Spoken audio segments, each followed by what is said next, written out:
interior space. This is the private space historically and traditionally allocated to women.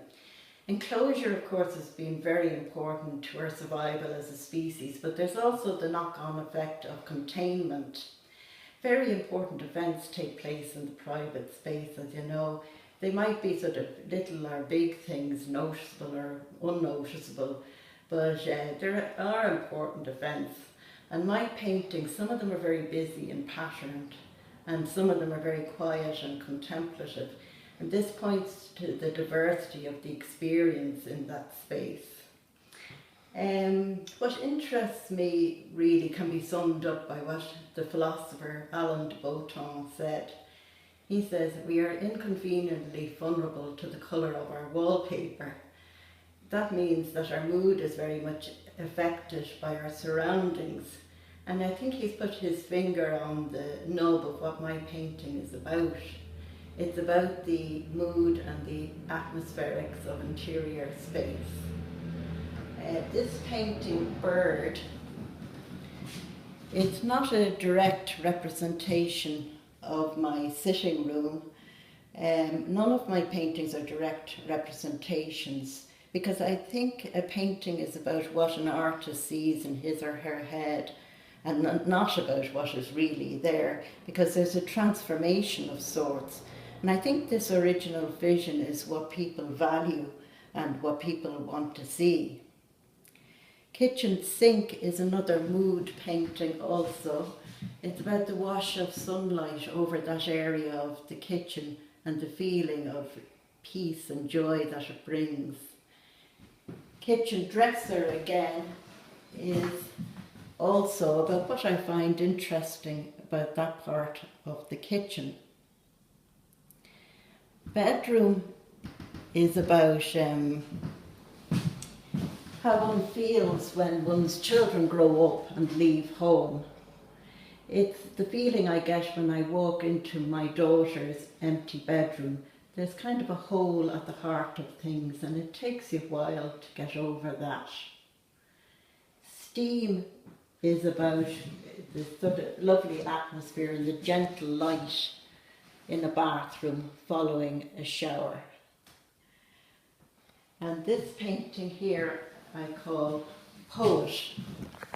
It's the view I get of my husband's back as he works at the computer. He's a poet, and he's always very engrossed in his work. My method is to do a drawing of one of the rooms in my house first, and then I paint it from observation in watercolours, and then I bring them to the studio and I repaint them in oils. I did a number of studies and I brought them down here with me to Ballinglen, and I'm delighted and very thankful to be able to work here and to work and paint here. The method I've just described of the watercolours, this is one of them here. First a drawing, then a watercolour, and then the oil painting. It's quite painstaking, but I like the results. I think they're very satisfying. I did try a number of different approaches since leaving or graduating from NCAD in 2008 and the MA in 2011. I used to go to the Architectural Library in UCD, and I used to paint from images I obtained there. On other occasions I'd do drawings and take photographs of houses that appealed to me.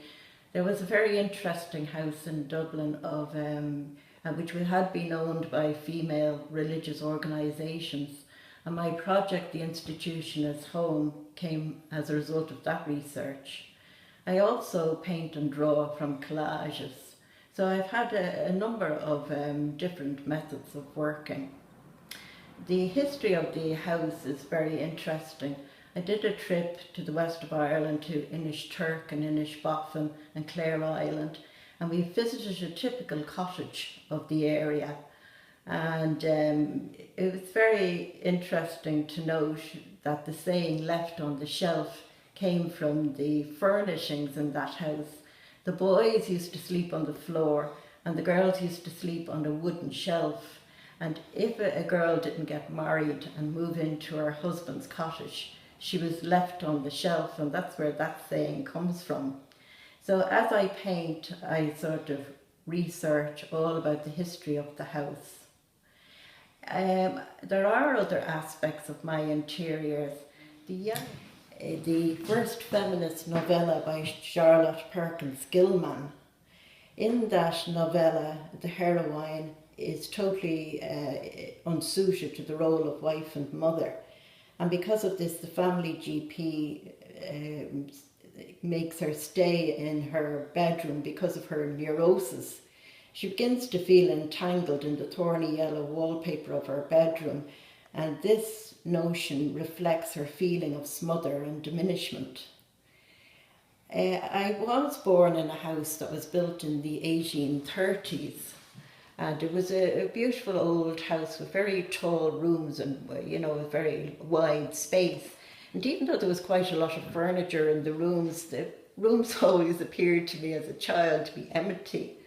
And this would have been a typical room in one of that house, Rose Room I call it. And even though like it's quite well furnished, it always looks as though it's empty. And this is one of the quiet and meditative paintings, whereas the yellow wallpaper would be one of the busy and patterned paintings.